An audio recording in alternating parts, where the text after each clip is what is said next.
Hello, hello. Good afternoon. Welcome to The Reason We Learn. I'm Deb Philman, your host. And today I have with me on the show Adam B. Coleman. Adam is the founder of Wrong Speak Publishing. That's right. And the Mhm. author of Black Victim to Black Victor. And I've asked him to come on the show today because sorry, had something else going on. Because I follow him on social media and I follow along all the bright things he says, and they are, too numerous to count. But recently he wrote an article entitled "You're Not Entitled to Our Emotions or Advocacy." And I thought this was brilliant. I love the title. So I started reading and I said, oh, he's brave. This is a brave guy. He's saying things we all want to say, but are too cowardly to say out loud. And before we dive into our conversation, I'll ask you to please share this video out, this link, so we can get other people to come and hear from Adam and hear what he has to say about cultivating victimhood and victimhood mentality and how that will create a sense of advocacy entitlement and how that messes up our culture. Also, consider please subscribing to this channel if you're interested in content related to culture and education, mostly education, but culture is downstream from education. So we talk about all of that here.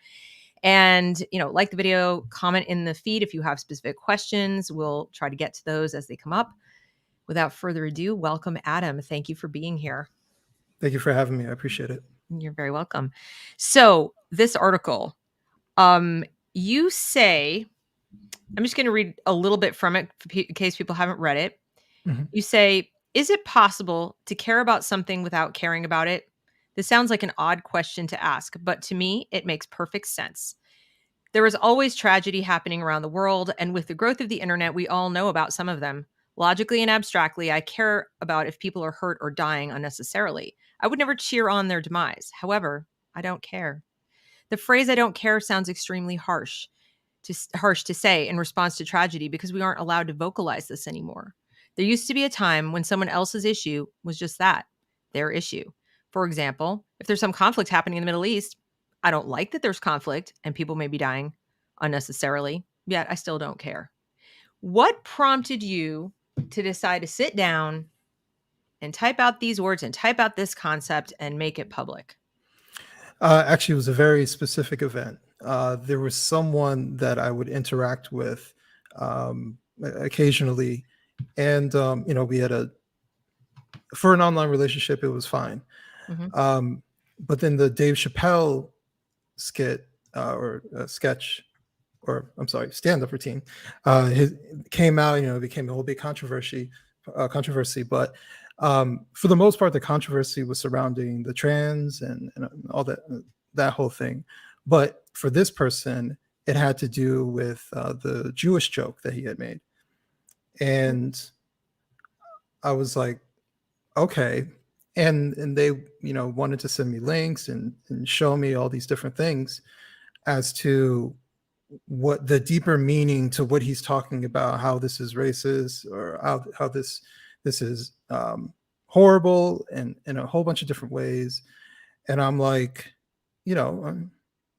okay. And he's like, this is unforgivable. I'm like, all right, well, that's you. And he tried to send me links, and I was like, listen, my viewpoint has always been the same. I'm a free speech advocate.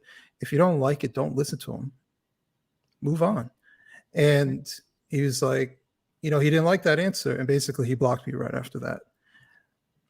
And I So thought, because you didn't share the same opinion about somebody's comedy routine, he blocked you. not even necessarily that I didn't share the same opinion. It was more so that I didn't share the same advocacy. And that's when it hit me at that moment, like the entitlement to think that I'm supposed to be just as outraged as you because someone else said something, not to me or anybody else, but just out in the open. Well, Mhm. if you don't like it, you close your ears or change the channel. I mean, it was your choice to put it on. Right. uh, so that's what inspired me to write it, because it was more so the entitlement aspect of advocacy. And I really started thinking about how a lot of what's going on today is this guilt trip that people try to place on you, to care about the most disenfranchised people. Don't you care about this? They try to either tug on your heartstrings, and if that doesn't work, then they try to guilt you into feeling bad for someone who is unfortunate. Mm-hmm. But that's not your fight, and not Right. every fight is your fight. Right. And sometimes in life you just have to pick and choose your battles, and even just from your own sanity, there's bad stuff happening everywhere all the time, and there's too much information that's out there. I can't possibly care about every little thing all the time, and the people that attempt to do it, they look insane.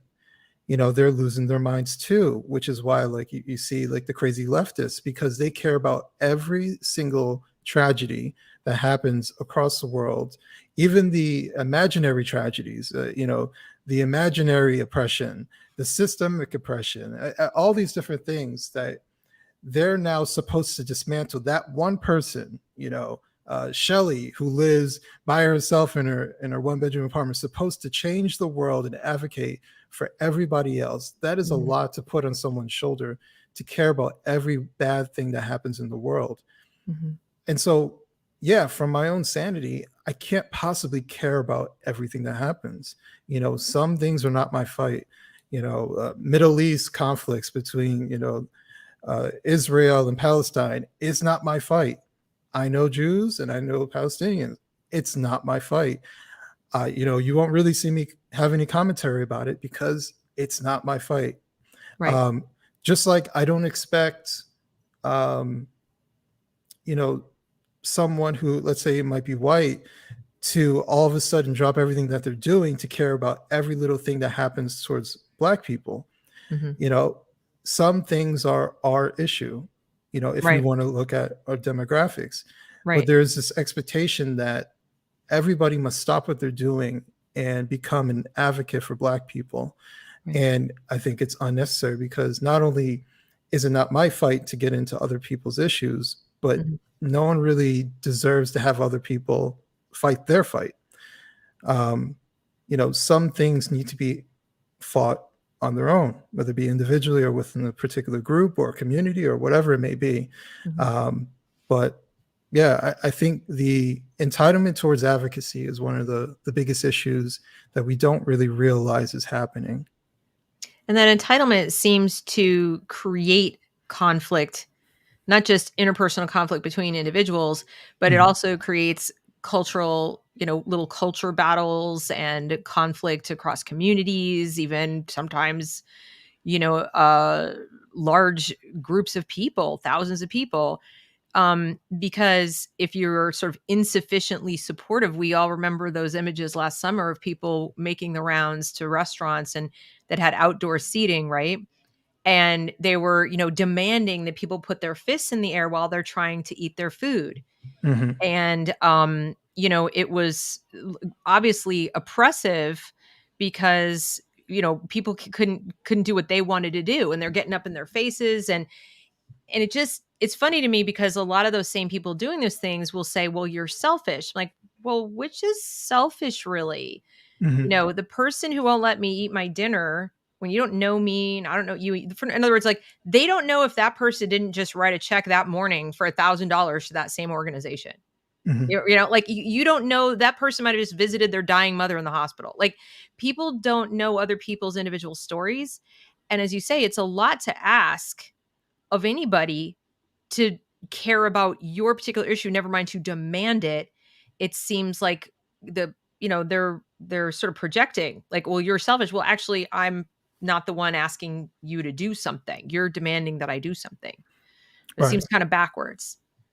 It is very backwards. And you're right. It's a selfish way of going about the world, to think that everybody must cater to you. It's almost in some ways like to go into someone else's house and tell them that they should care about your house and how your house needs work. It's like, well, that's not my house. That's your issue, not mine. Right. And also to kind of touch on, there are certain issues, if you are part of a particular group and you choose not to necessarily fight that battle every single time, that also becomes a problem. And that's one of those things that I face sometimes because, I am not considered quote unquote pro-black because it's an ambiguous term. I am, pro-human. I care about people, but I choose when I care and when I, delve out my emotions. It's one of those things where, for example, it's not politically correct to say, but why should I shed tears for George Floyd? I don't know him, and the circumstance that he died is incredibly rare and unusual. I know this as to be true, and I've lived, I've lived in multiple states and multiple areas. I have my own experience as being Black in America, which is not what is projected in the mainstream media. It's not what's projected by the activists. And so, why should I shed this emotion? Why should I care to that degree? It's unfortunate that he died, but why should I care? Right. And do you get the pushback like, well, that could have been you? And then like if somebody ever said something like that to me, I've heard people say that was the answer they got. I have a friend, she happens to be in the UK, but she's an outspoken, Black woman who does not follow the narrative. And she was, asked why she didn't care, why she didn't shed tears. And they said, well, it could be you. And she said, no, that could never have been me because I wouldn't ever have made those choices that he made.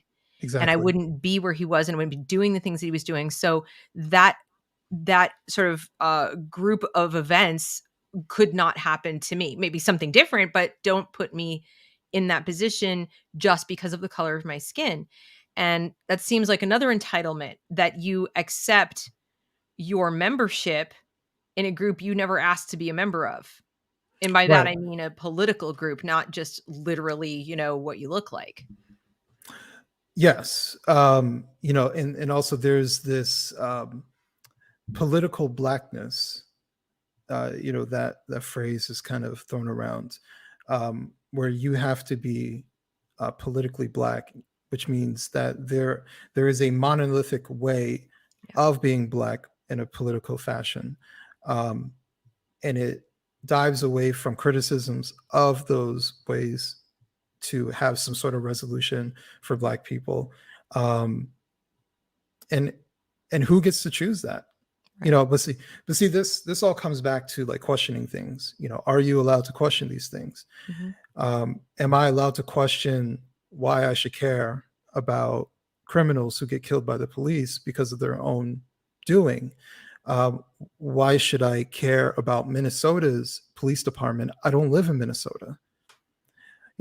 Why should I think that Minnesota's issues are everybody's issues?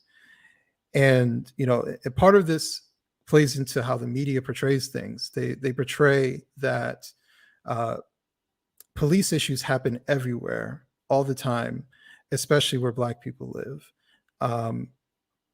But just generally speaking, Chauvin is a microcosm to all police, which isn't true.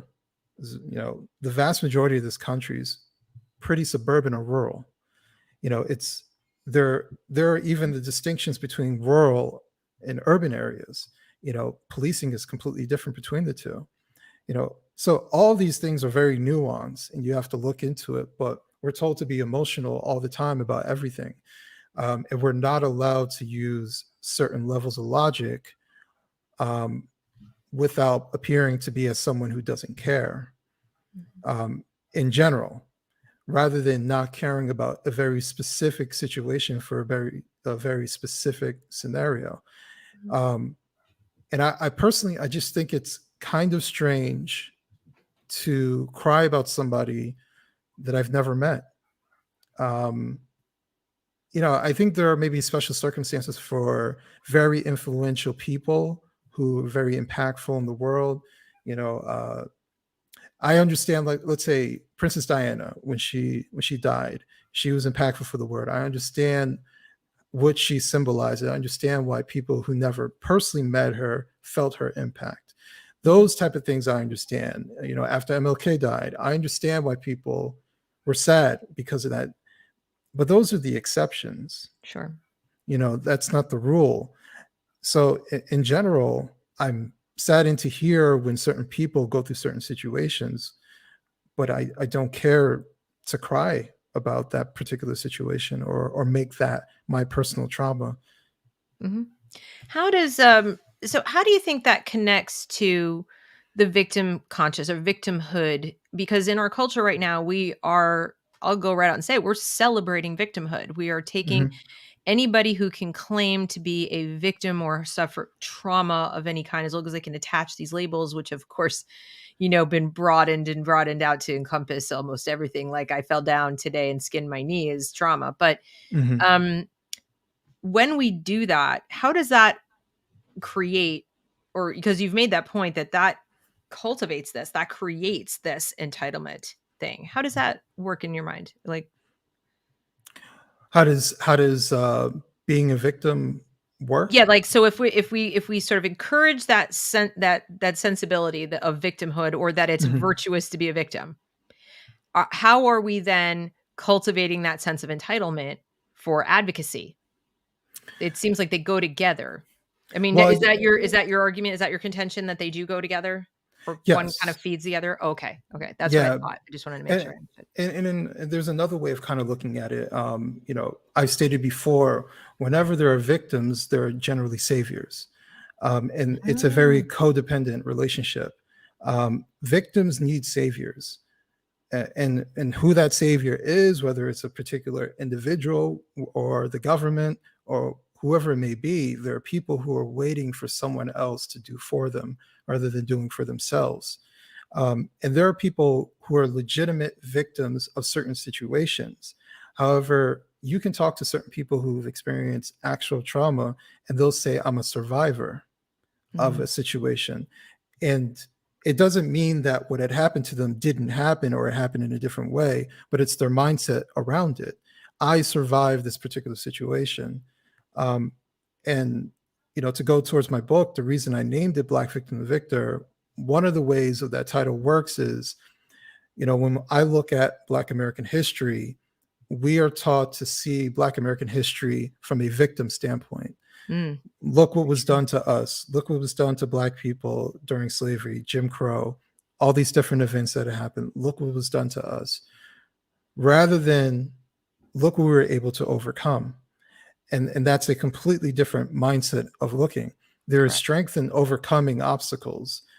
And we don't really see these particular situations as moments of strength to overcome those obstacles. Yeah. We are in many ways trained to see the world from a victim standpoint. And we can go into how victims are paranoid as well because they always think they're going to be victimized again, or they manufacture victimhood. They invent victimhood. You can look at situations where there's fake um, racial incidences where people literally make it up. And then when they get caught, they justify it by saying, well, situations like this happen because there's a system in place. They deflect Yeah. from their wrongdoing to point to some conspiracy Mhm. that's happening within the world. So it's okay that they lied and misled people about their situation because there's a greater conspiracy that's happening. So they deflect. So victims are rarely accountable. They're always waiting for someone to save them, Mhm. and they're consistently paranoid. And so whether it doesn't matter what demographic you talk about, whoever sees himself as a victim, they have these particular traits. And we are rewarding people who behave as victims. Um, I think it's one of the most unhealthy things that we're doing. We're rewarding bad behavior. And because they're not accountable, they can do all types of crazy nonsense and people just say it's okay.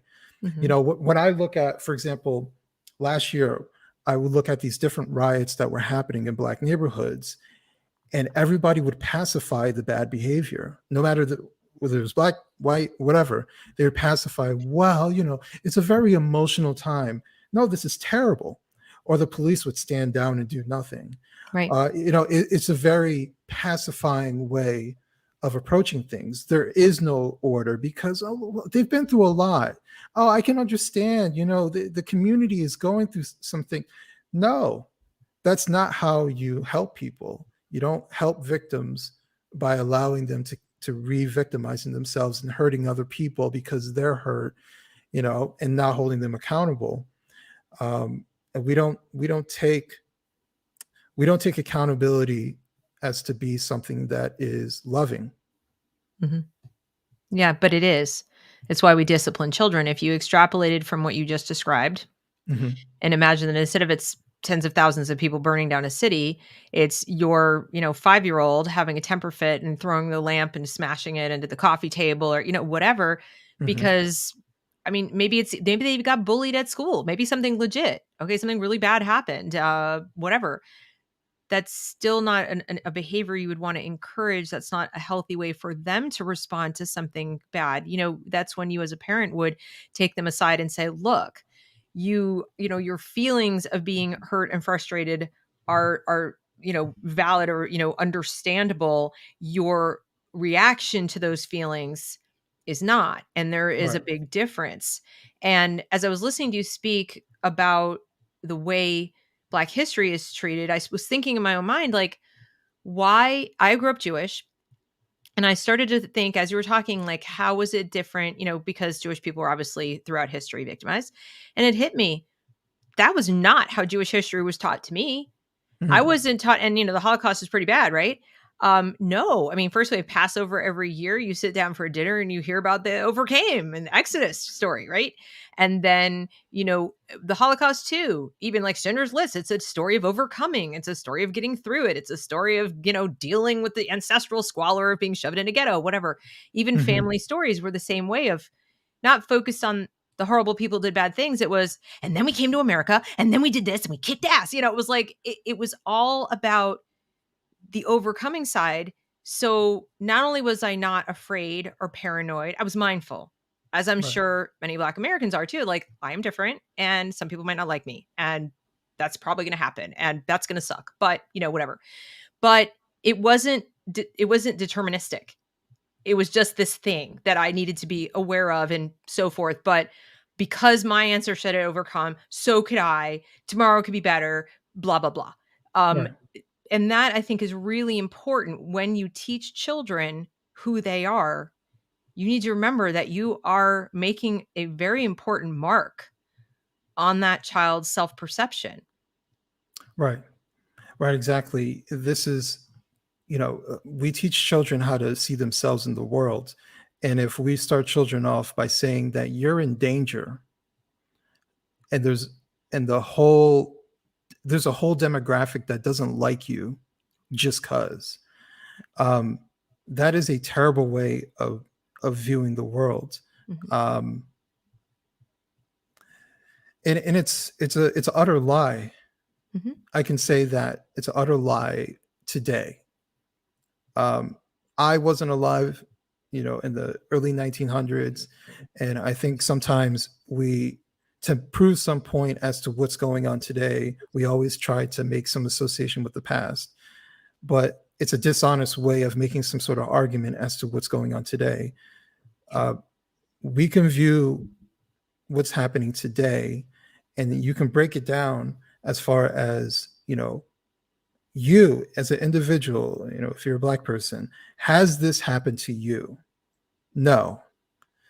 So why are you telling people that it's happening all over the place all the time for everybody? Why are you conflating you as a law-abiding citizen with a criminal who's fighting with the police who subsequently gets shot?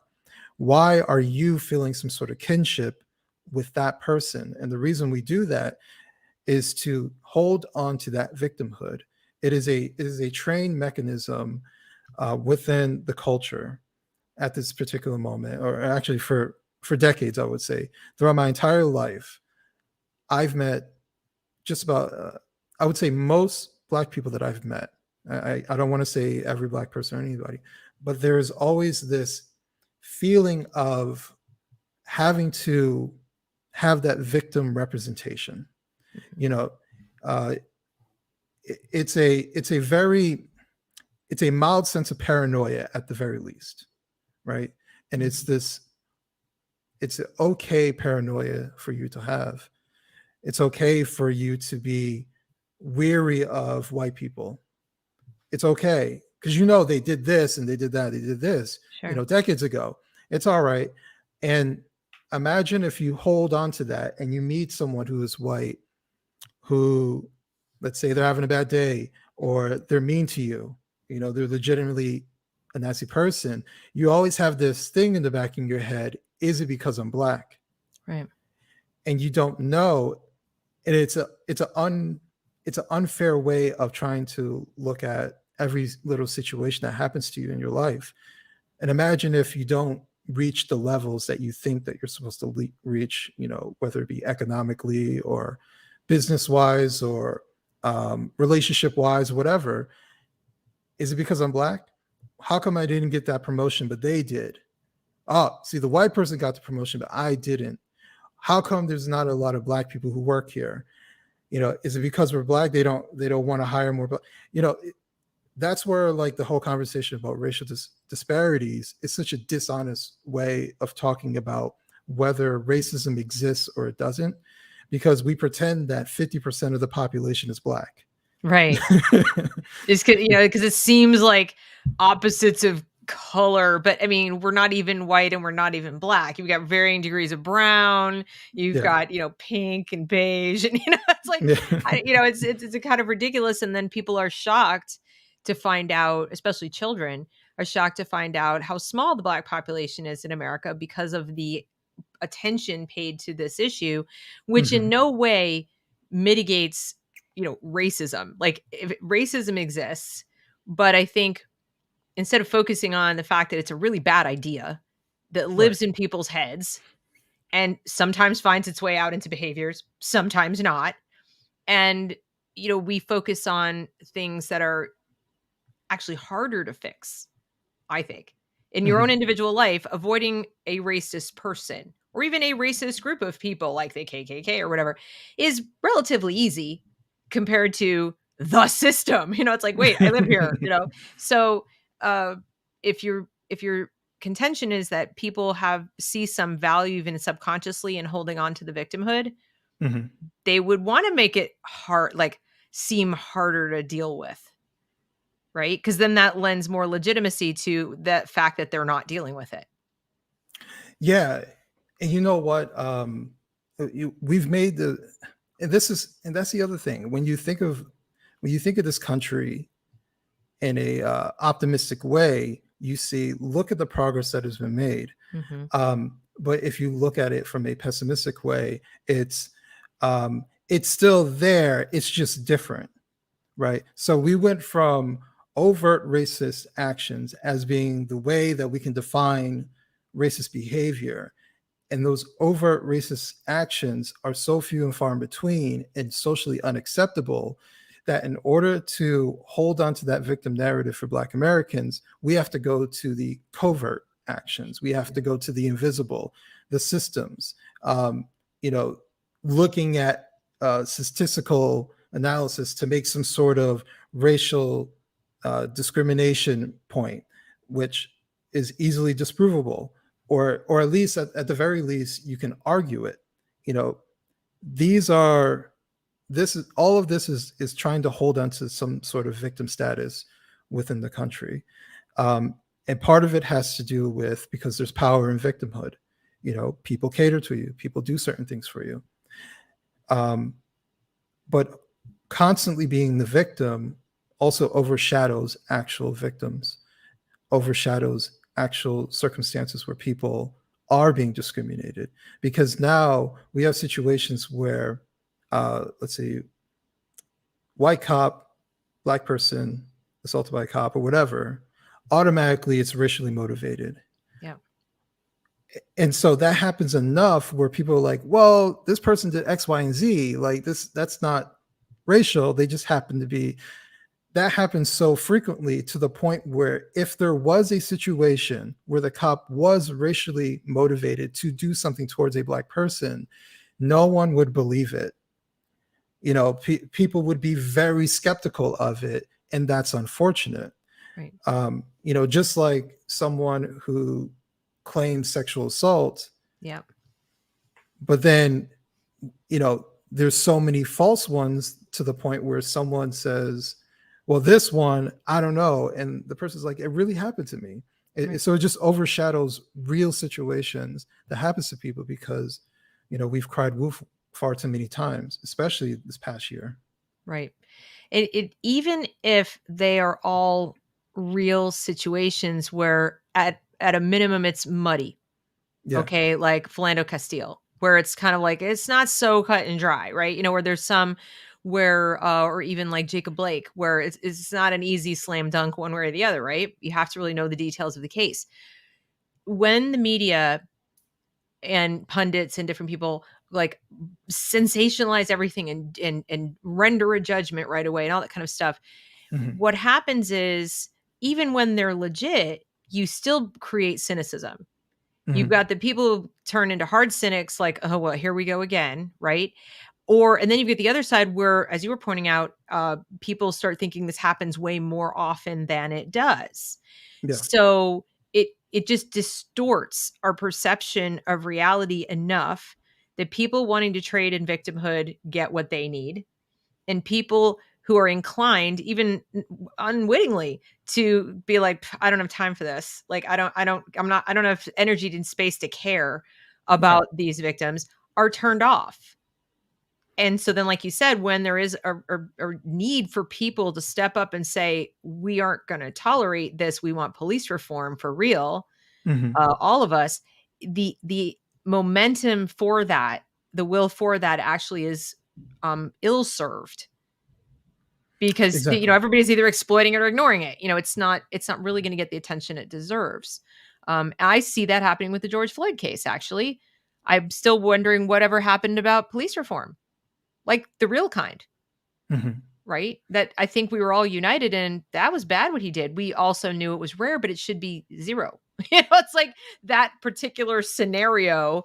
I think we'd all agree was one we would want to avoid, regardless of who he is or what happened. Right. But that's gone out the window now. It's like I don't think anybody talks about it at all. No. No one really talks about it the way that no one really talks about certain situations like they actually need to be with a healthy amount of skepticism and some nuance, Right. to make some sort of determination as to what's going on. We are far quicker to cast a judgment on a situation based on the most superficial Hmm. evidence possible. Um, there may quite possibly be issues going on in Minneapolis. From my understanding, there were other incidences that have happened that are ambiguous and, bad shootings, things like that. That is a local issue, Sure. right? That is Mhm. not a Black issue. That is not a country issue. That is a local issue. Yep. That's not a Des Moines, Iowa issue. That is a Minneapolis issue. And we need to stop looking at every little issue that happens towards one person in one place in America as being an American problem. There are very regional issues that happen throughout this country. And I think people forget how big this country actually is. You don't realize it until you actually travel throughout the Hmm. country or even travel to other countries. Um, it takes 5 hours on an airplane to get to the other side of the country as someone who Exactly. lives in the Northeast. Um, so it's a very big country to go towards, to go through, and to think that everywhere has the same problems as Minneapolis is dishonest. It's a bad way of looking at things. Um, Right. we look at the national media way too much, and we make certain determinations depending on what the national media says. Um, and that becomes a microcosm of everywhere in America. It's an American problem. Meanwhile, it's a very regional issue that's happening. Exactly. Even when you talk about uh, prison sentences, is one that Mhm. comes up a lot, right? And people forget that different states have different sentencing laws. They have different laws around drug possession and sale and this and that and the other. So, unless you know the specifics of the statutes in each state, which almost nobody does, right? Even when you're Mhm. interested, it's like I don't have time for that. Um, you can't say. their, incarceration for is an American problem. It's like, well, maybe it is, maybe it isn't. We don't know. We don't know what what people did, what their record looks like. So it's kind of hard to say. And it seems to me like fewer and fewer people are willing to say not just what you said of I don't care, which is so important, that people feel empowered to go ahead and say that in some fashion or other. I like the direct method like you did, but also to say, I don't know that. I actually don't know that if that's true. Right. So that if somebody asserts something to you, whether they're on TV or standing right in front of you, and they make a declarative statement about this is this problem, or, this is why you should care, and you aren't prepared to disagree necessarily or not care, it's just like, I honestly don't know if that's true. I haven't looked into it. Or even to be able to say to somebody, have you looked in, like, do you know this for a fact? Or is this something you've repeated from somebody else? And I notice a lot of people are afraid to even say, I don't know. There's like the tendency to prefer victimhood and certainty. Oh, yeah. It's a big thing. Yeah, one of the most least stated phrases is "I could be wrong." Yeah, you right. know, and I try to be very humble about certain situations. If I'm very certain about it, I speak it. But if I'm lukewarm about it, I say I could be wrong. I'm leaving room for me to say, listen, I'm not perfect. I could be wrong about this situation. Right. And as someone who's switched as far as political viewpoints throughout my life, I'm a former Democrat and I'm a present day independent, and I lean a little bit conservative, and depending on policy, libertarian. I could be wrong about a lot of different things. Right. So I think we lack that humility when it comes to any type of political discussion or social discussion. Right. And we lack honesty. I think honesty is really important if we're going to have some sort of real social change. Do you think that we need to redefine what caring means itself? Because I feel like part of the problem is the definition of caring. When you say, I don't care, I hear you saying what I believe you are saying, which is that doesn't directly impact me. I have enough things on my plate and I have to take care of myself and what does matter to me. And so I don't have the emotional, reserves, et cetera, to deal with that. And it's not my obligation, et cetera. All of those things rolled into like one statement. But it doesn't mean necessarily, if it did happen to me, I wouldn't care. Like it's not like the issue Right. is of no concern to you. It's just that person's issue or that at that time or so forth. And the reason I say that is that I see people claiming to care about things and then taking actions that reflect the opposite, wittingly or unwittingly.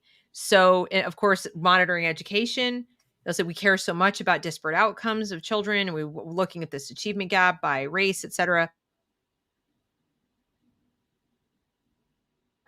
And yet you're doing things objectively counter to what you claim to care about. Before we came on air, we talked about choice and how the same people who say equity is at the forefront of everything we do fight against it.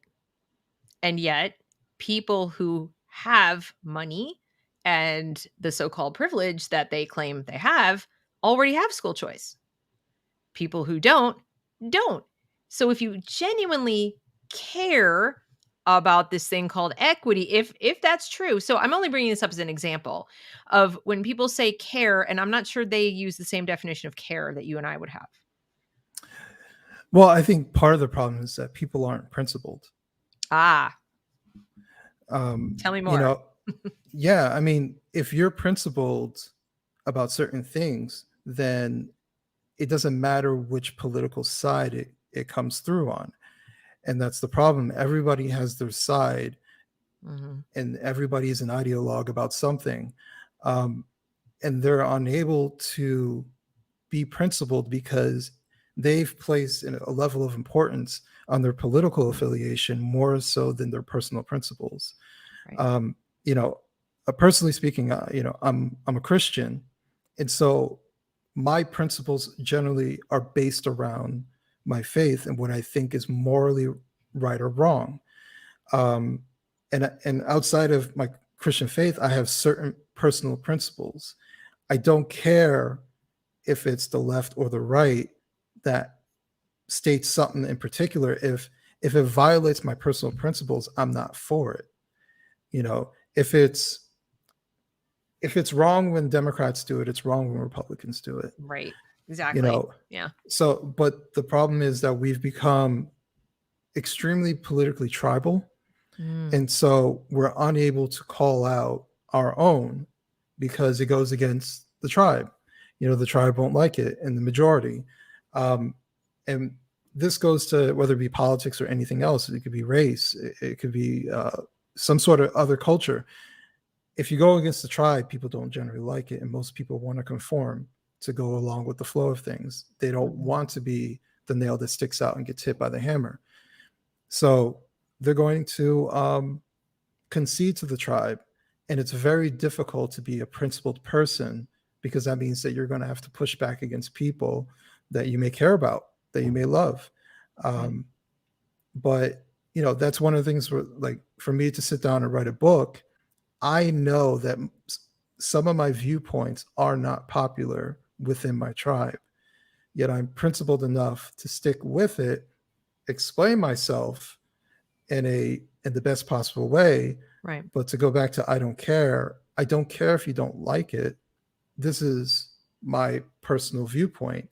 And if we can respectfully disagree, but these are my principles that I'm putting forward. This is how I see things, and I'm not afraid to move forward in life in a principled fashion.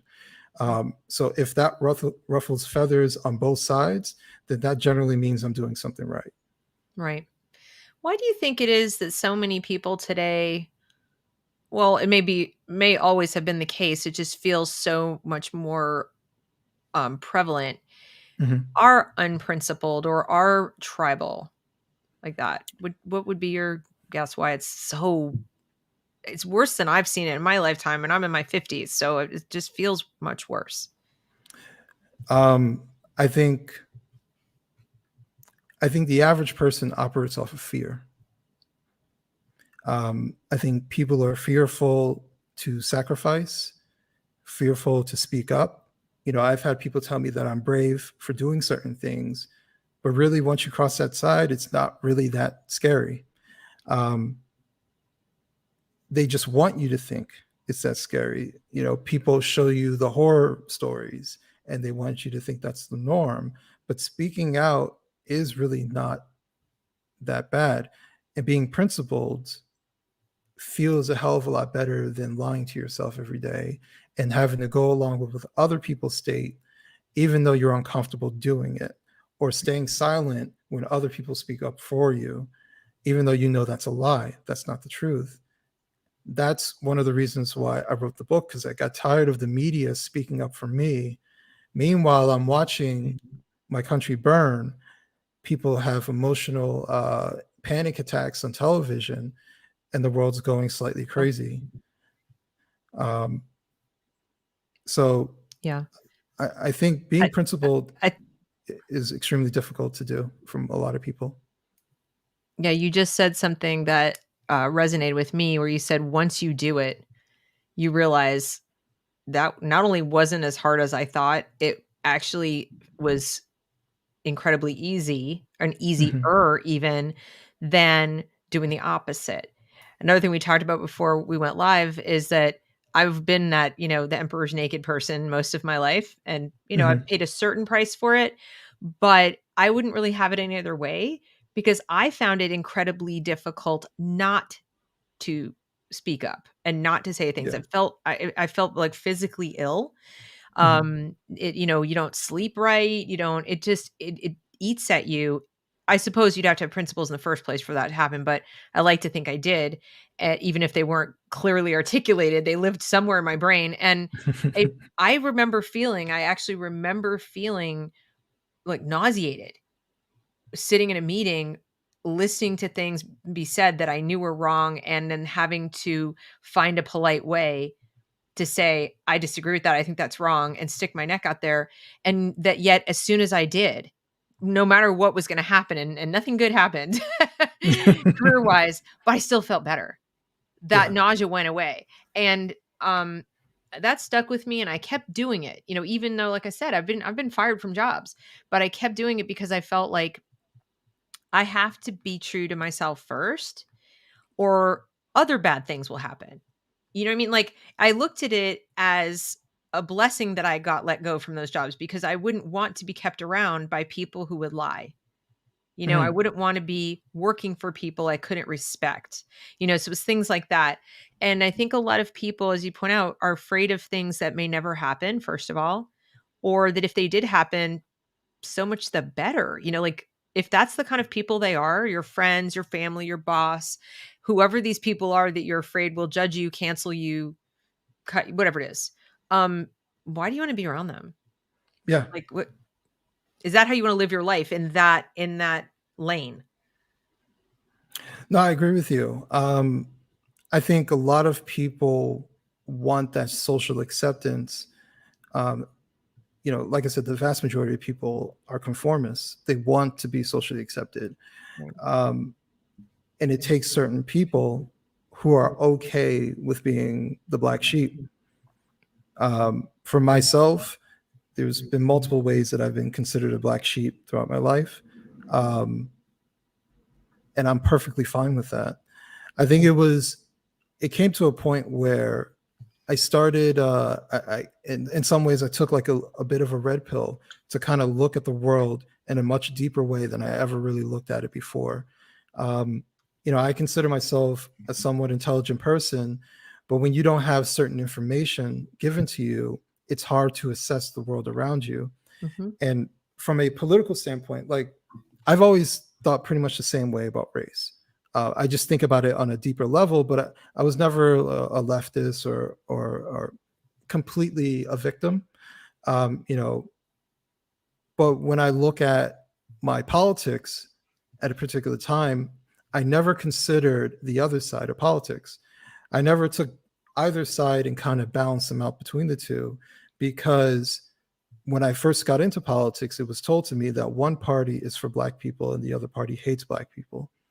And so, you know, if someone tells you something like that and you don't know any better, that's where your starting point is. And I would use critical thinking with all different types of areas within my life, but I let race be something to hinder me from being um, to be critical when it comes to politics. I Mhm. never, like, for example, I would hear right leaning politics from left people, right? Ah, yeah. Uh, but when you actually go and speak with conservatives, they're like, no, like, this is what we think. This is what I think. I'm like, oh, that makes way more sense. That sounds way less diabolical than the way that they're put. Diabolical, right? you know, and it's one of those things where I had to really start thinking critical, not just in my personal life, but in every aspect of my life. Um, but in order for me to do that, I felt like I had to have a way of expressing myself as well. So Yeah. that's where wrong speed kind of came into play. I think a lot of people do that. They take other people's word for it about people they don't know. Hmm. So instead of investigating it for themselves, just today I was out for a walk with my husband, and we walked past somebody, lives down the street, who had put up Halloween decorations. They had all kinds of really macabre stuff, like severed body parts and so forth. Hmm. But they'd made tombstones, fake tombstones. And on the tombstones, they had things like OAN network and, like Noose Max and things like this. Oh, I did my own research, and all kinds of things about people who are either vaccine hesitant or against mandates or whatever you want to call it. Like, one of them was even called, anti mandate or something. And we read these tombstones and some of the signs, and he and I said, they don't even know who these people are. Like, that's not why. Like, we obviously, not going to get into details on it because YouTube doesn't like that.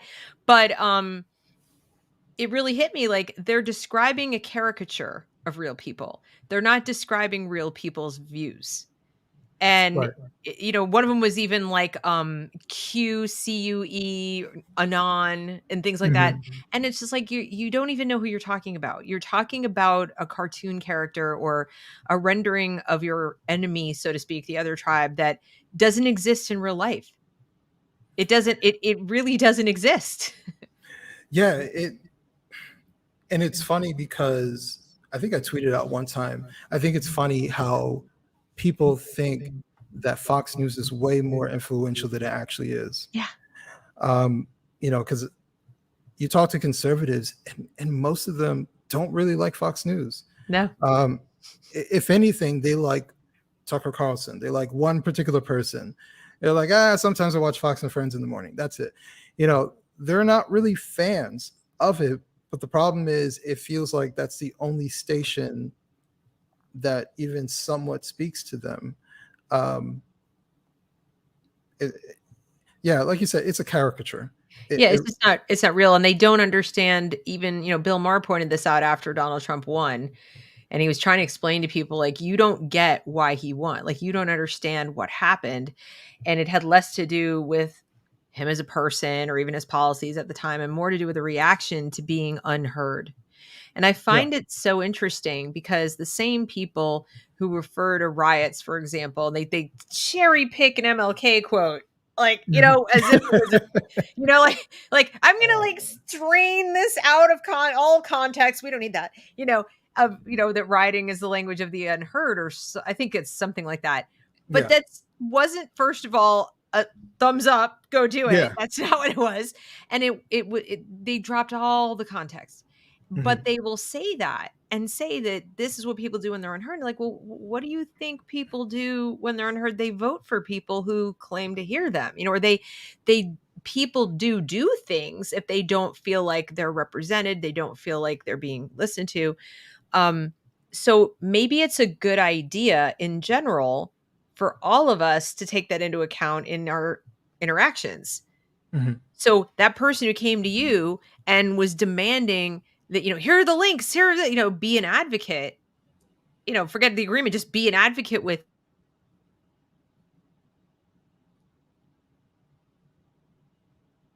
And you weren't listening.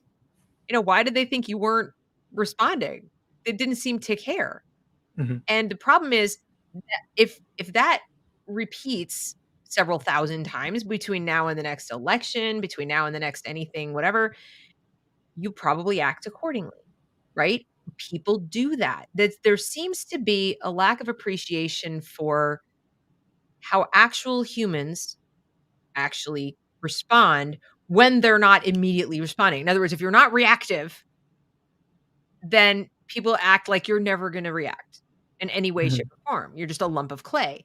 And they don't realize that these things build up and build up and build up and build up. And you'll get a reaction eventually if you keep this up. You just might not be the one you want. Right. They kept doing that to you. You don't care now, but if they keep getting up in your face, you'll care about something. It won't be that issue. Exactly. It's interesting you say that basically nobody listens to each other. Not trying to be biased, but I feel like people who tend to be more right-leaning have a better understanding on left-leaning policies than the inverse. And the reason I say that is because mass media is left-leaning. Yeah. So you can't help but to hear a left-leaning perspective. And it's supported by mega corporations. It's supported by the government. Even from the perspective of you could have Trump in office, but there are still aspects of the government that is in support of left-leaning agendas. And so we have a better understanding as to what's going on than the other side does. For example, the critical race theory debate, it's always funny to me because I get that realization like, wow, they have no idea what we think about this. Right. They're like, oh, these people, they're just riled up because of Fox News and they're just showing up at school board meetings. And I'm like, okay, you really have no idea. Because I've talked to these parents. I've gone, I've spoken, I had the privilege of going out to Wisconsin and speaking with parents who are organizing. There's real reasons. I've seen the literature, I've seen the stuff that they're trying to teach their kids, about sex and very graphic detail to kids who are very young. And and they have very legitimate issues going on in certain places. And if you think that these parents are just showing up because of Fox News, you think way too highly of Fox News. Oh, for sure. Yeah. But it's like, wow, you have really no idea what they know. Just like someone said the other day, they don't even they're everybody's going crazy because of critical race theory, and critical race theory isn't even being taught in schools, and it's always been taught in colleges. They don't even know what critical race theory is. And I was like, wow, you have no idea what the other side actually knows, because it is aspects of critical race theory that they're interjecting into actual classes. There's not a critical race theory 101 class. Right. Like, Kindergarten CRT. No. right. Yeah, no, it's not like that at all. It's not like that at It's the all. principles of it, or the core beliefs that, when you say to a 6-year-old, go find yourself on the race wall, and you have little Yes. Crayola crayon colors, and you tell the kids to put their picture on a race wall, and then you tell them that this matters, that this is definitive about their lives. That is critical race theory in Yes. action, or what we would call in the teaching game critical praxis, Right. how Critical you put it into praxis. class. And so they think that there aren't people like me out there educating parents. They think that parents aren't concerned enough about their kids to dive into James Lindsay's website and read whatever Mhm. they can get their hands on or whatever, to find out what do they mean by overt racism and covert racism. Whiteness? What is whiteness? Yeah. So they start asking questions when they see things that don't make sense. And we had a year and a half of shoulder surfing because of the virus, right? People going, wait, they said what? What did they like? I'm sorry, what did they say? Mhm. And so it came into their house. Right. And they saw it and they heard it. And at first, to be honest, I don't think people knew what to call it. They just knew they didn't like it. And Right. this ran across party lines. This ran across race. There were Black parents. We've seen them. We've seen them show up at school board meetings on videos where they said, don't you tell me that my child is a victim. Mhm. And, you know, I remember in my early videos saying, this hurts Black children also. This is not some like, hey, you get a prize, you're a victim. That is not good to teach a child, as you've pointed out in the beginning of our conversation. You're actually, I called it intellectual kneecapping, Mm. is what I called it, because when you do that to a child, they will never, walk the same, walk right the rest of their life. Just like if you kneecapped a person, you tell somebody at a very young age that they're swimming upstream and everybody has it in for them and they're literally being hunted. First of all, they're terrified for their lives or their families. And next thing, they start to wonder, why should I bother? Why would I try? Maybe I Right. should listen to the guy down the street who wants me to come be a bag man, like, or whatever is Right. going on in their neighborhood. You're telling them school, they're not going to, everybody hates you. Mhm. I find it to be child abuse personally, to tell a child they're a victim. I agree with you. And I think part of it has to do with the disingenuousness of the media. To give a little story, I had the privilege of meeting James Lindsay twice. I got to speak alongside him in Wisconsin, and I was able to do it twice. And the last time we did, James is very thorough.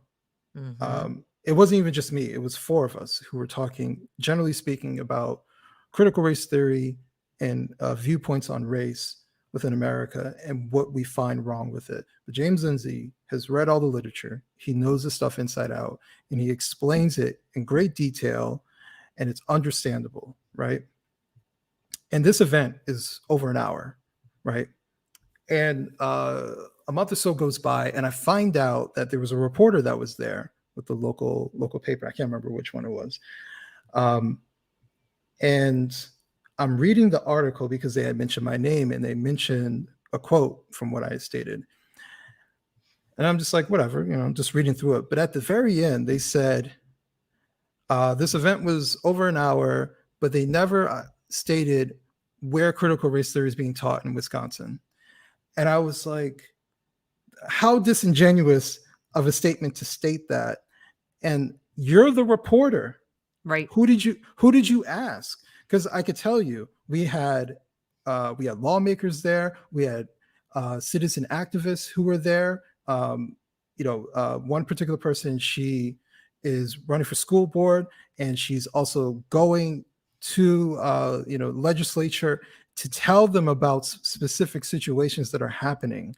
How disingenuous to just disregard a whole series of conversations and speeches giving details as to what critical race theory is, how they are teaching it within schools.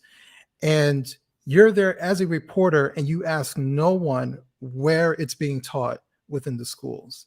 Right. So, it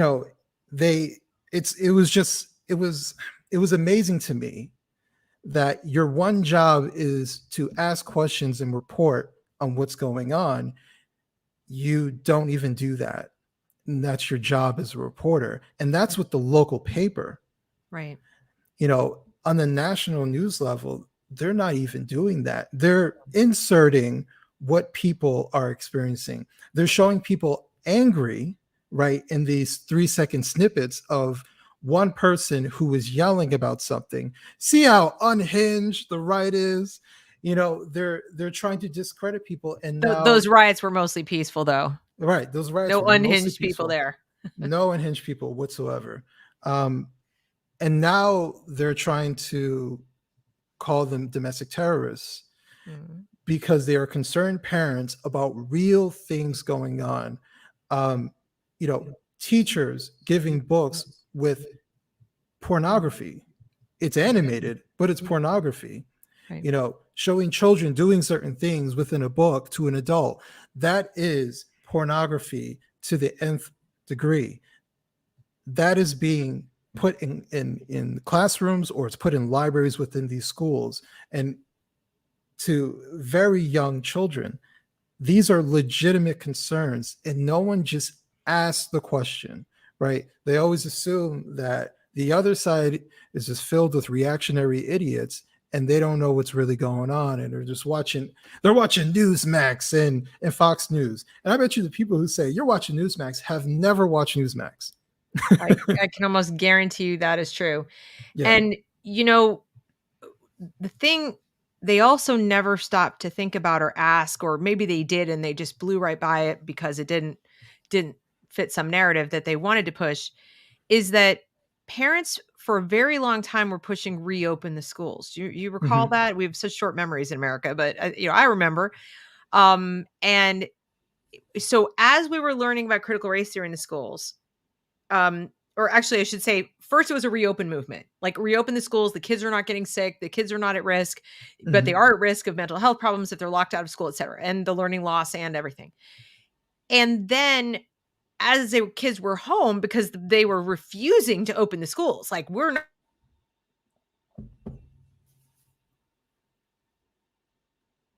And kids stayed home. The more the parents knew about things like critical race theory, the more, because I'm out there saying, you sure you want them to reopen? And so they started, and James too, and other people, and Chris Rufo, and we start showing them stuff.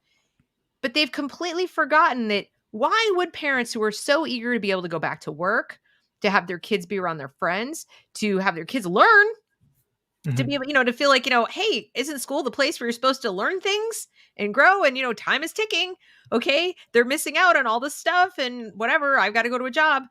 And why would parents who wanted that so much, they were protesting and all kinds of things, just start yammering about some made up thing, right? It's actually runs against their best interest to complain about what's going on in the schools, to worry about sending their kids to the schools because they're going to be exposed to child pornography or racial essentialism. Right. It's against everything they have desperately needed for over a year, which is their kids in school.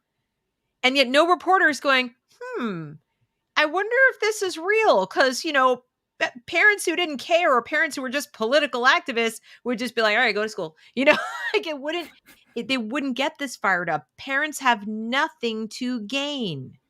Right. Nothing. Zero, zilch. Candidates don't have anything to gain from this. They really don't. Because keeping a problem going is where candidates get their, they get their money and they get their stuff. Solving a problem or saying fix this and giving explicit suggestions like remove this from the schools and we'll be good. Now, of course, I've been saying there's bigger problems, but that's what the parents wanted. But the journalists are not doing journalism. They're not No. covering that. No, they've become activists. Mm-hmm.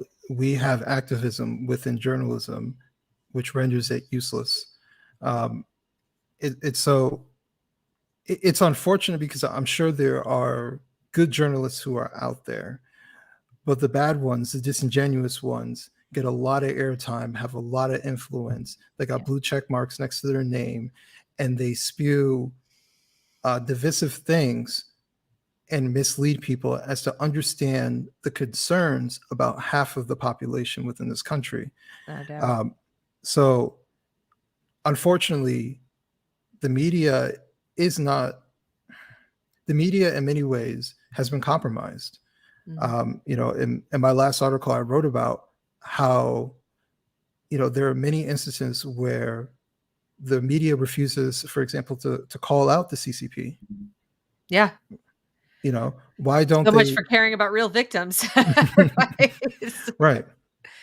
I just wrote an article detailing about how, during 9/11, we were allowed to have our enemy, our boogeyman. Our boogeyman was Osama bin Laden. And so when he was killed, we were able to have like a rejoice moment. Like, that's our guy. That was our unifying enemy at that particular moment. As a country, we overreacted and maybe we went into wars and we stayed into them too long, right? But it was bipartisan, right? That's true. The media has blocked us from having our bipartisan boogeyman that is our real boogeyman, which is the CCP and their accountability as to the start of this virus. If this virus started in Moscow, we would have no doubt the power and the will to unify against Russia, to try as much as hold sanctions, do all types of crazy stuff against Russia for their part in having the virus be released. But because it's the Chinese Communist Party, we say nothing. And that's because many of our politicians are Chinese friendly, including the president. Many of the members of our media are fearful of China, or they're friendly towards China, or their news outlets are backed by Chinese money, right? We have so much Chinese influence within this country on a variety of different levels that I think the average person has little idea as to really what's going on. And even for myself, I didn't really know until I really started looking at things and really started noticing very odd things that would happen. Why is it that we aren't allowed to say Wuhan or Chinese virus? Why aren't we allowed to say these things? Mm-hmm. And part of it is because it got politicized, but it got politicized for a very particular reason. Why is it that the NBA cowers at the thought of China reprimanding them just for one single tweet that was sent out by their general manager?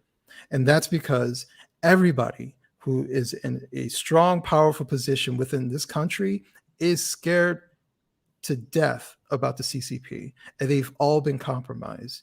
And so because of that, we don't have a unifying boogeyman, which is why we have no problem saying that the person on the opposite political spectrum is a domestic terrorist, is the enemy of the people. They're insurrectionists, they're this, they're that, and they don't care to understand because they have to blame somebody as to the outcome of this country. We have to blame the unvaccinated for people's deaths, right? But months before, everybody was unvaccinated, right? But they found something else. Oh, the people who don't want to wear the mask, those anti-maskers, right? It has been a divide and conquer situation within this country. We have been divided because we don't have a unifying enemy. a legitimate enemy. And we have a legitimate enemy. Sometimes we don't, but we have a legitimate enemy that we can unify against. Imagine if we had the CCP as a force for either side of the political spectrum to say, China, you've crossed the line. And then we say, you know what? We are going to build back better in America. You know what? Those factories that we had in China, they're coming over here. Government money to pull that business out. Sanctions if you go into China, right? Because if China pulls the cord on us, there's so many resources that we can't even get in this country.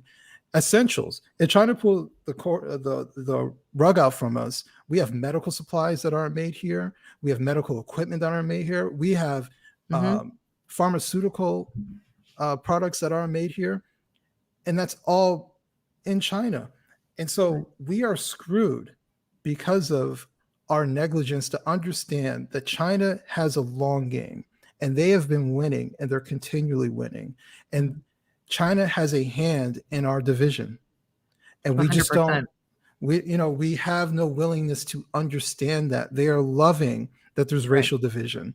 They've put out propaganda saying, oh, they have a lot to talk about us and the Uyghurs. Look how they treat Black people. They've literally said they're the most racist people against Black people on the planet. Are you kidding me? Like, they don't let Black people go in the shopping mall. Come on. Yeah. So, I mean, that is, it is such a lie. And I'm listening to you talking. I'm like, Adam for president. But people also are not being taught. Certainly I wouldn't expect K through 12 necessarily, although I think a true history class would cover some things. But, in college, let's say, it doesn't appear, people talk about whitewashing history. I feel like they've redwashed history. That people don't, because when I was growing up, we did have that boogeyman. The boogeyman was the Soviet Union, but more than the Soviet Union, it was worldwide communism, because it was wherever communism was. It was North Korea, it was Cuba, it was the whole thing. And we all knew as children that the reason we didn't like those governments, it was never about the people. That was the other cool thing. It was never about Russian people or about Cuban people. It was always about their governments, Castro or whoever the leader, the Soviet Union. It was not about the people. And the reason that we feared them and or rallied against them, like with Miracle on Ice and things like that, is that they represented tyranny.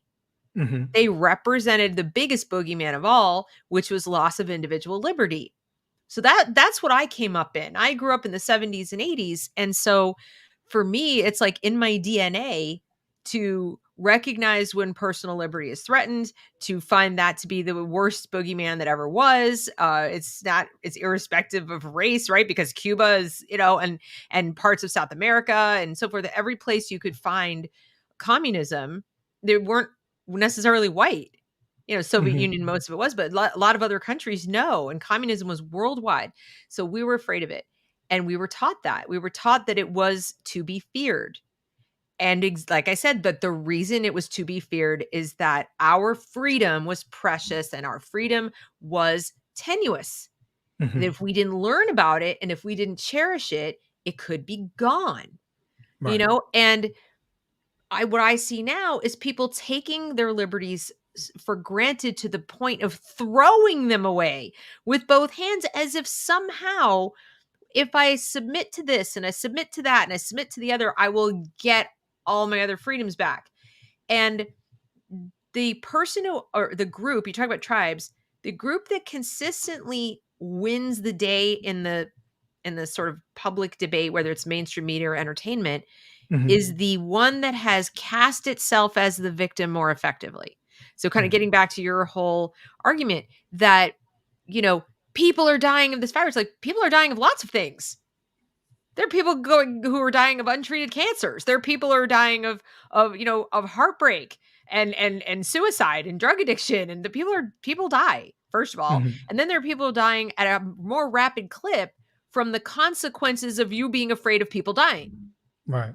So that goes back to the caring issue. That goes back to the victim issue. Is if you win the Victim Olympics today, this month, this week, you can be so powerful at this point as to dictate what other people's freedoms are. Yeah. That's what it feels like. It's selective compassion. Yeah. Right. I've been, and this is probably just so you know, on Twitter, I'm going to be using this quote all the time. But the people who are basically the people who are the most compassionate, who claim to be the most compassionate, are indifferent to your death. 100%. And if you do not comply with them, their compassion melts away. They don't care at that point. So are they actually compassionate people? Because compassionate people try to understand other people, understand their plight, not selectively understand their plight, not if your plight fits with this particular situation. You know, if I'm not fearful of the virus, but I'm more fearful of the economy crashing, that doesn't mean that I don't care if people die. That means that I have my particular priorities, and I think that these situations are more dire than 99% of the population surviving this particular virus. It is unfortunate when someone does pass away, but they make it seem like we're not the compassionate ones because we are not doing the selective work that they think needs to be done to prove that you are compassionate. Right. And what led for me to constantly say that over and over is when the results would come out that someone famous had died due to COVID, right? Especially if they're right leaning, whether like Herman Cain, for example, no compassion whatsoever, Nope. right? Especially when the rumor is he may have gotten it at a Trump rally. Oh, even more so. Good riddance. Oh, I don't care. Glad he's gone. It's I don't care what political spectrum you are. I think wishing or being gleeful of someone's death Mm-hmm. is one of the most immoral things to do. Even if it's someone who's despicable, I don't wish them death. I Right. think that I think it's one of those things where even if someone you don't agree with or don't like or who is a despicable person, you could be somewhat all right indifferent, but man, that's a special circumstance. That's like, to me, that's like serial killer status, right? Not someone who I just don't agree with, Mm-hmm. right? Exactly. And I see a lot of that. I see a lot of people who are flippant about death, even though they claim to be compassionate, right? They don't either you're compassionate or you're not. You shouldn't Right. be selectively compassionate. No. And they are, and that's why, this whole idea that they're entitled to your advocacy, or it says something about you. It makes you a bad Hmm. person. It it's just so upside down. It's so upside Right. down. Now, what do you think, y- you know, in your book, I'm sure I haven't read it, but I'm sure you write about like how we can cultivate the ideas of, victory, like that you're a victor. Hmm. Um, Given it's been some time since you published it, what would you, all that you've learned since then and everything, what would you recommend now? Like, what do you suggest to people, whether it's parents or young adults or whatever? They've got all this coming at them. So, I mean, you and I can sit and we can say, you know, this is wrong and people shouldn't be this way, or, ideally wouldn't be this way. But I'm also mindful of the fact that when you're taught this way from a young age, you it takes Herculean effort to avoid becoming this way. You Hmm. would need some intervening force, maybe like, parents or somebody to kind of interrupt that process and contradict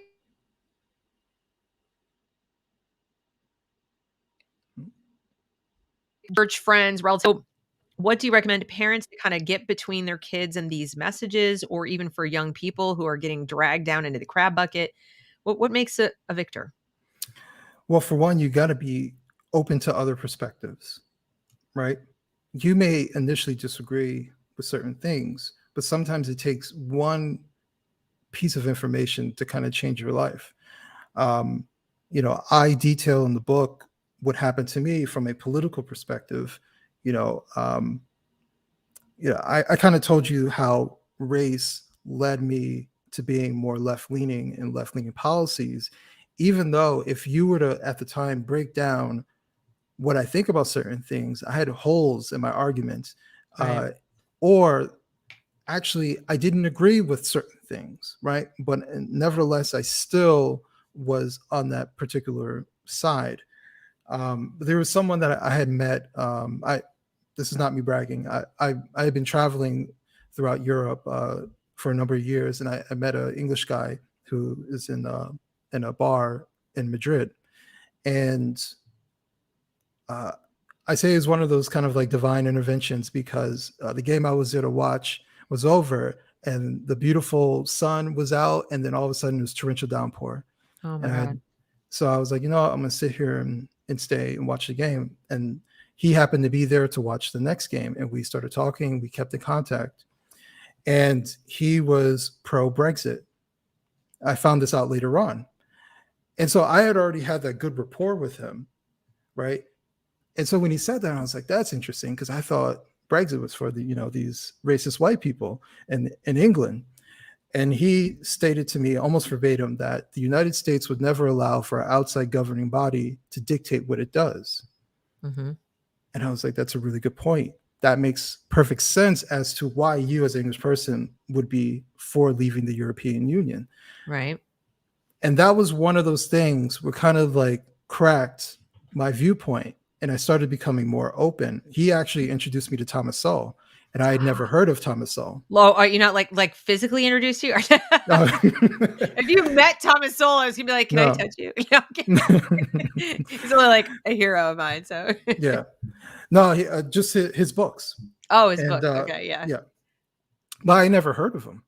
And I think that's funny that an English person had to tell me about an American Black person who's apparently really famous. But I read his books, and then I just started becoming more open. It wasn't like a brainwashing thing, but it was like Thomas Sowell makes a lot of sense. And I just started listening to other perspectives, and then I started weighing certain things. I actually went a little bit left because I started listening to progressives. Okay. I was like, let me hear a progressive's perspective. And I actually started listening to Jimmy Dore. And Jimmy Dore talks about corruption and Democrats. And actually, Jimmy Dore, a progressive, was more influential for me saying, I'm done with the Democrats than anybody else. But so it was me being open to all different types of perspectives from different people, and finally making a decision for myself as to where I lie. So ultimately what I'm saying is people need to be more open, and the last 9 chapters of the book are solution chapters that people can follow. And one of the most important ones is finding commonality within other people, right? It doesn't matter if you are not the same race, not the same age, sex. Oh, can you hear me? We're like frozen. This has been happening the last couple of days. I'm waiting on a new computer, but as with most things that are back ordered or delayed and all that, it's taking extra time. But yeah, it could be my question. I don't know. So hardwired to AT&T, but maybe AT&T is not worth it anymore. I don't know.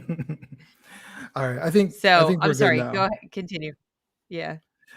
No, I was just basically saying find commonality with people that even if you're not the same demographic, find some way to interact with people who may be different than yourself. I think it's extremely important for people to approach life in that manner. So rather than saying, or not saying, but like assuming you have nothing in common, well, find something. Find something in common. I guarantee you that there is something that's there. Right. I detail in that chapter my friendship with a person named Philip, who is in his 80s. He's a veteran, and he's white. But we were able to find something in common because we both grew up without our father in our life. Ah, okay. And we're both fathers ourselves, and we would talk about his situation with his children, his regrets in life, what it felt like for him he doesn't even know who his father is, what it feels like for him. And we have very similar upbringings, even though we're from different generations. Wait, did I say he's in his 80s? He's going to be pissed. He's in his 70s. I don't want to make him too old. He's going to be like, what did you say about me? Yeah. All but right. It's one of those things where when he just seems so wise, you assumed there was that extra decade. That's what it was. Exactly.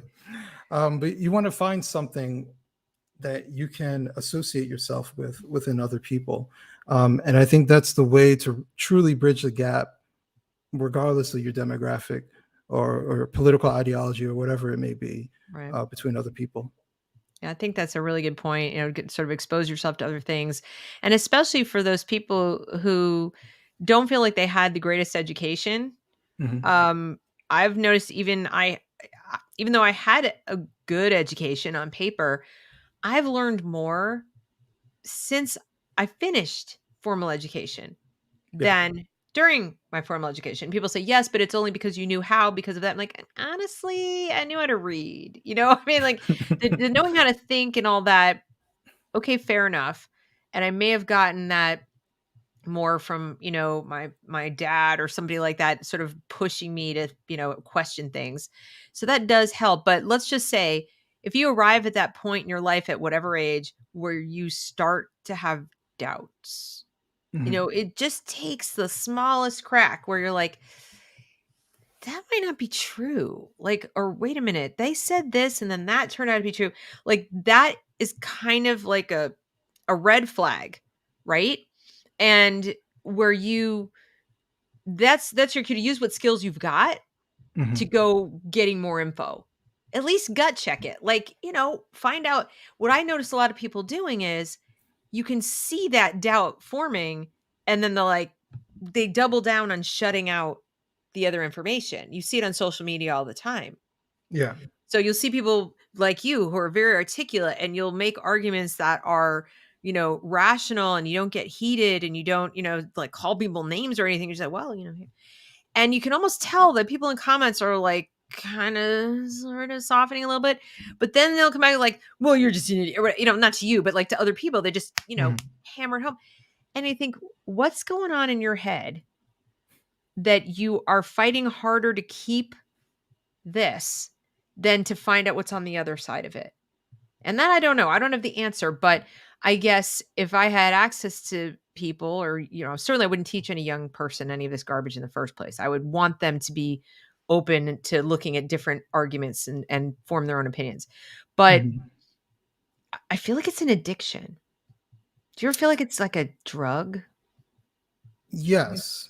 I think people value being right more than knowing the truth.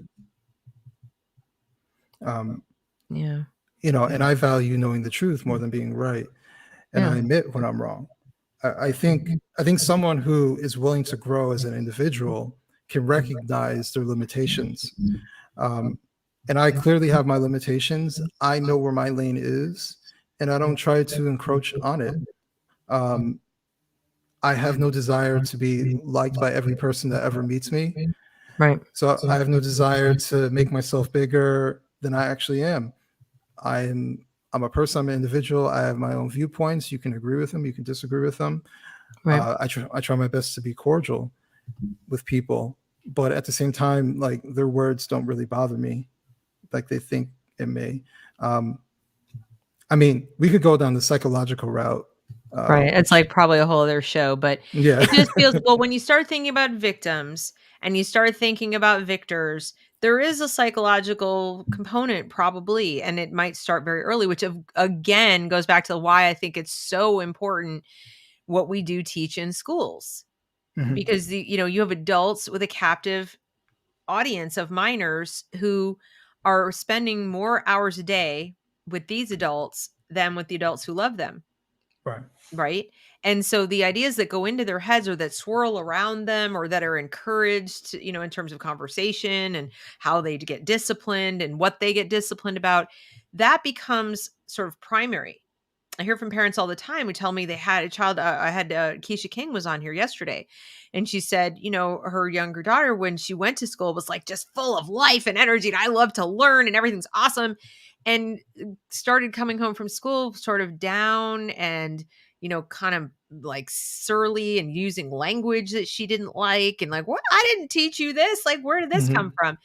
And feeling like her child was almost becoming like a stranger. I'm overstating it, Mhm. but she started realizing like this something's up here. And I think that feeds into the victim thing. Do you think it's intentional? I ask a lot of my guests this, so I don't have Mm. to put you on the spot, but do you think there are people, in particular with children, who want to cultivate that victim mentality in them and are not just misguided? Like, there are some people who might mean well, they're just wrong, right?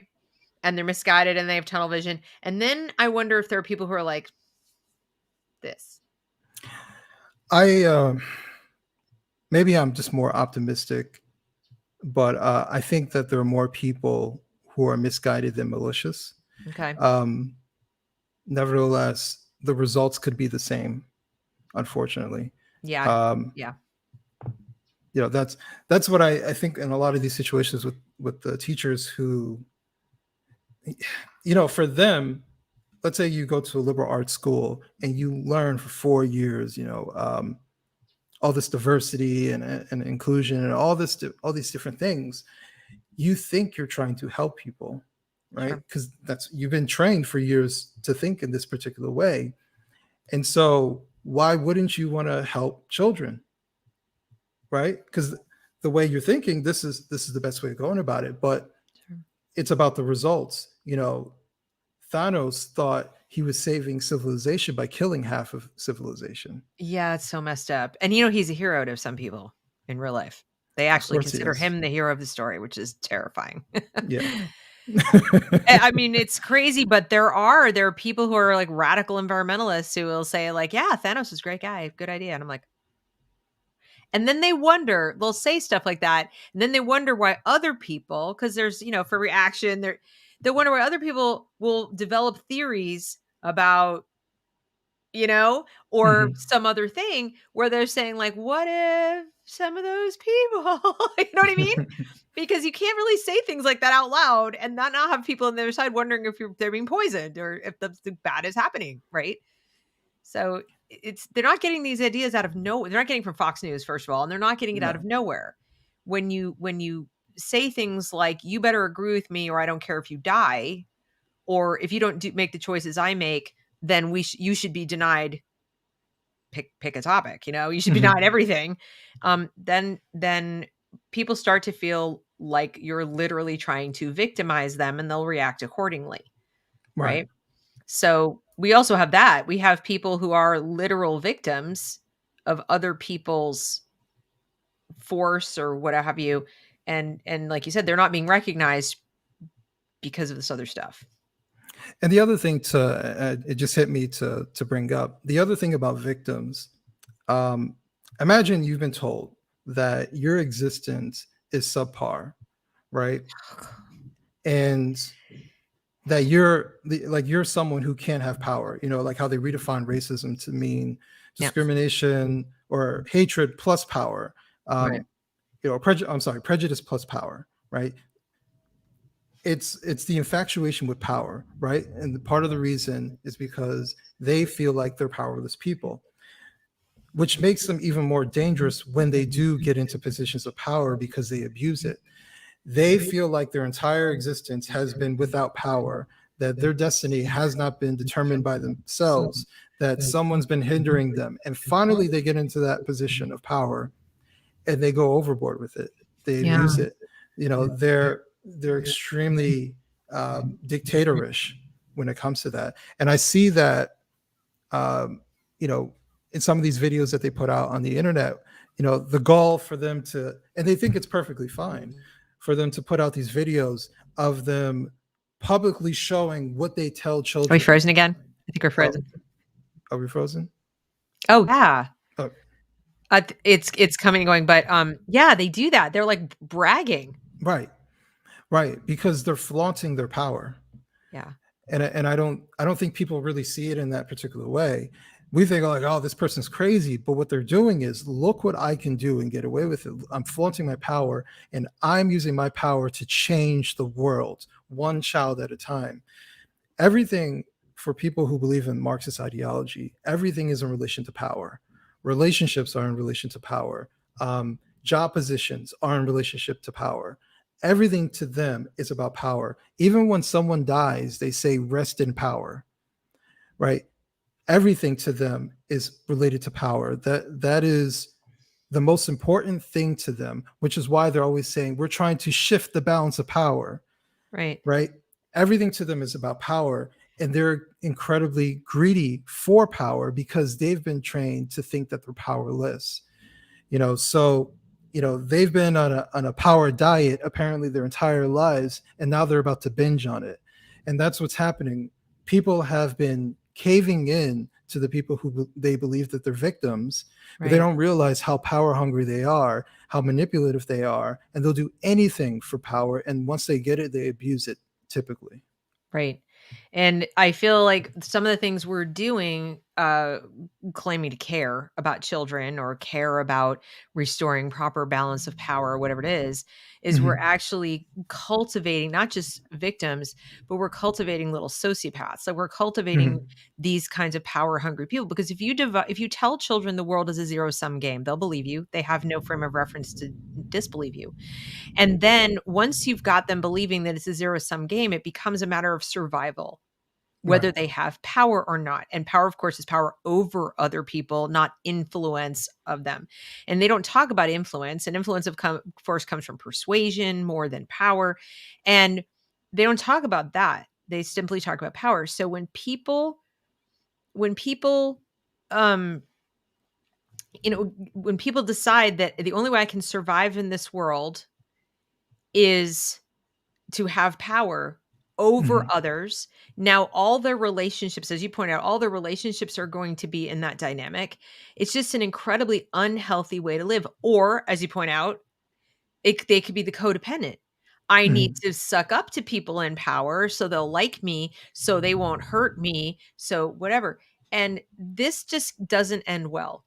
It doesn't No. end well for the individuals in the situation who are dealing with this, like, even if it didn't have far-reaching consequences for the whole culture, it won't end well for that little child, or that teenager, or that college kid, or whatever, if they really internalize this.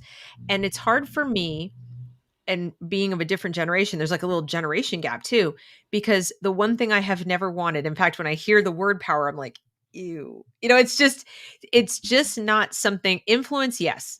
Would never lie. Of Right. course I want influence. I want to be able to persuade people to do things differently. But I would never want the responsibility that would come from power, and I would never want I don't want it. I just not something I've ever desired, and I will never understand people who do. It's like talking about what aliens from another planet are like. I can't conceive of it at all. So it's baffling to me. I just know that it's bad to teach that to kids. Yeah, and actually, it's funny you say you don't want the responsibility. They actually don't either. Um, Mm, that's the funny part to me, because taking responsibility, it makes you accountable for the failures or the outcomes of the particular situation, and they don't want any of that, right. and they feel that it's unfair for them to be held accountable because they are victims, right? Um, it's a So I get to have power and I get to tell yeah, you what to do, but if it has a negative repercussion, that's too bad. So sad. right. That doesn't sound like they want power. It sounds like they want revenge. Well, yeah, in some ways, revenge against society. But I think you have to be in somewhat of a position of power to accomplish that revenge. Right, Uh, true.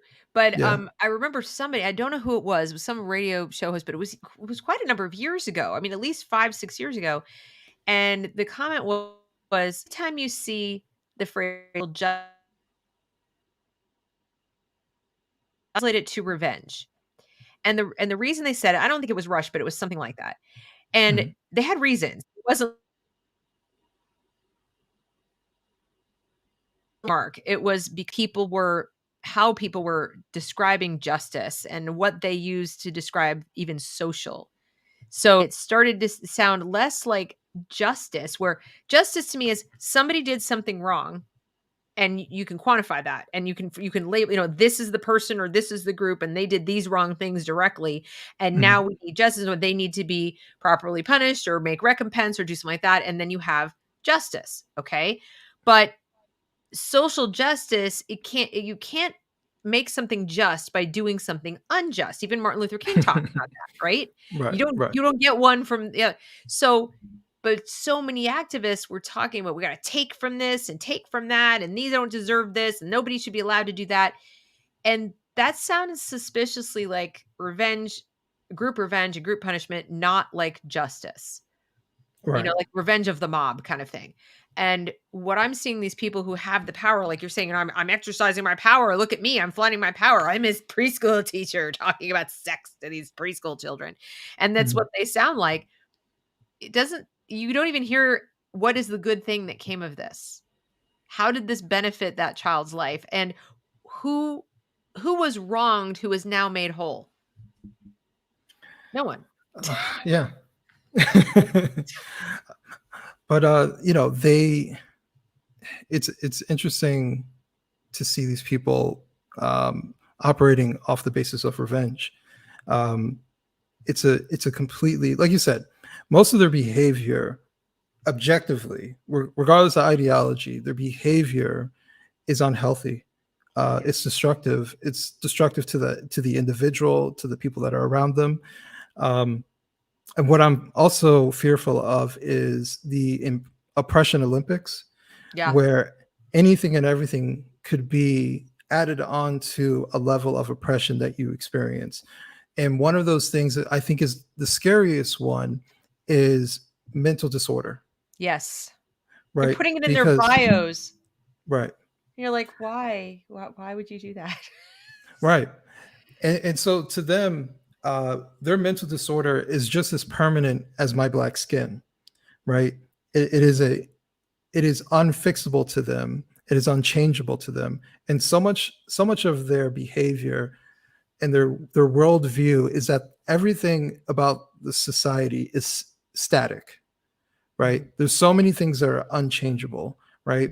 But what's odd is that certain things that should be static are changeable, like someone's gender, right? So it's a very weird way how they So approach it. so backwards, so Yeah. backwards. So it sounds like what I hear you saying is, to be a victor, you need to be honest with yourself and others. You need to be open to differences of opinion, thought diversity.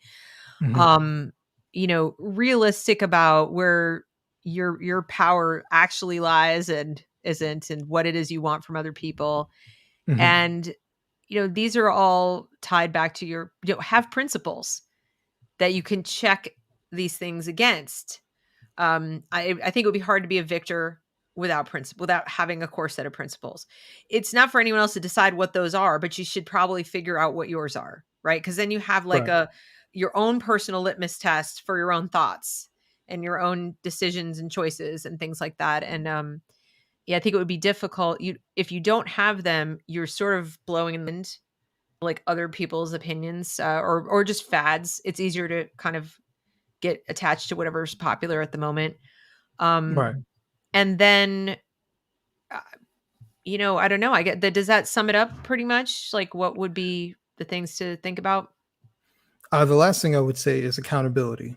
Yeah, None of that matters if you're not accountable for your yeah, actions. very true. So you could have the principles, but if you don't stick to them, you need to be accountable for not sticking to them, and Right. and that's how you get back on course as far as being a victor in this world.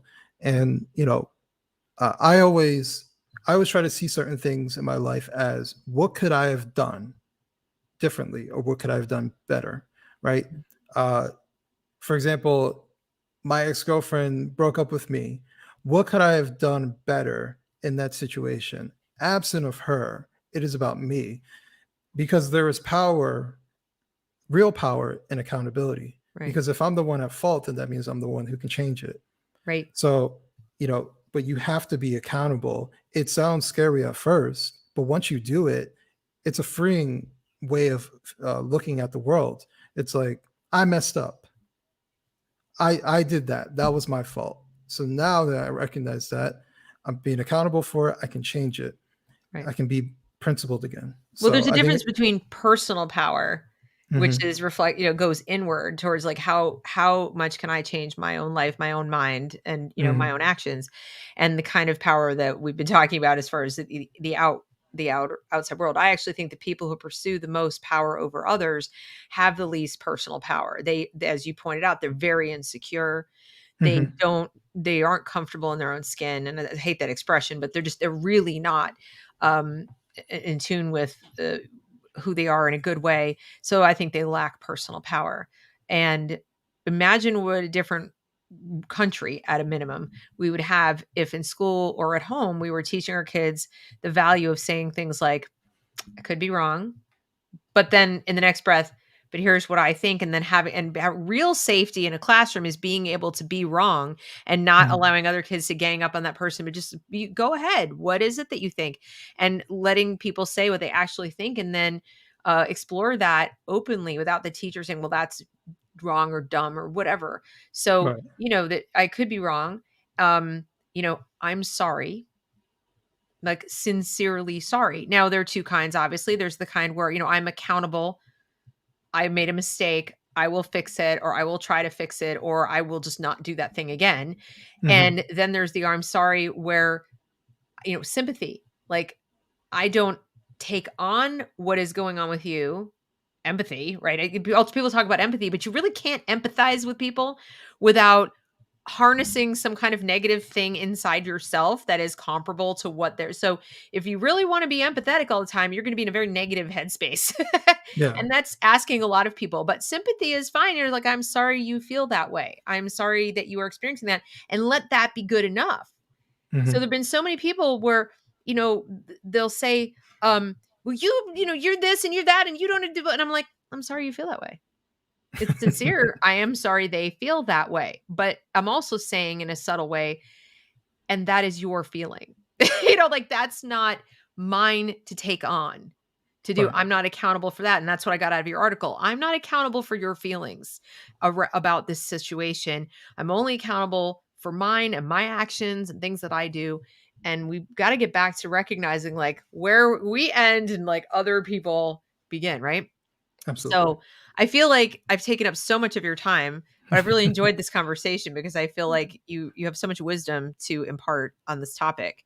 Thank you. For those of you out there in the audience who have not read the book, you can see it right behind him there, Black Victor. It's Black Victim to Black Victor. Mhm. And so you can pick that up directly from the website, right? From Wrong Speak Publishing. If you go to the website, you can, I think, purchase the book right off there. And Yeah. yeah, Wrongspeak.net. You can wrongspeak.net. purchase the non-signed and the signed copies from there. Great. Amazon or barnesandnoble.com, whichever people are comfortable with. Fantastic. So I hope you will pick up a copy of the book. I hope you will keep these ideas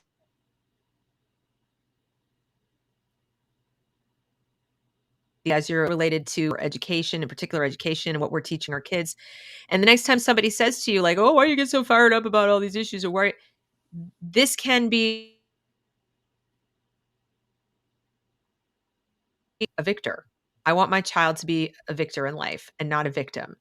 And I think people would be harder pressed to dispute that. Then you're cutting across. One would like to think that all parents share that value, individual child to be the victor of their own life.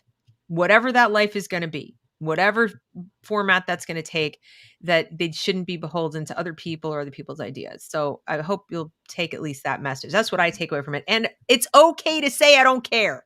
That's the other message, right, Adam? It's like, Absolutely. no one's suggesting you be nasty or rude, but just I don't care is a perfectly legitimate response. Yeah. And anybody who's going to push you past that point is somebody who is themselves being very selfish in the real, true, irrational sense of the word. So thank you all. Thank you so much for being here with us. And thank you, everybody who came and listened to the show. The replay will be available immediately, but you won't be able to see the chat until tomorrow, most likely. And if you can't find it on YouTube right away, because for whatever reason, sometimes it takes 24 hours to show up, it is there, I promise. Thank you so much. And everybody have a great afternoon. Thank you.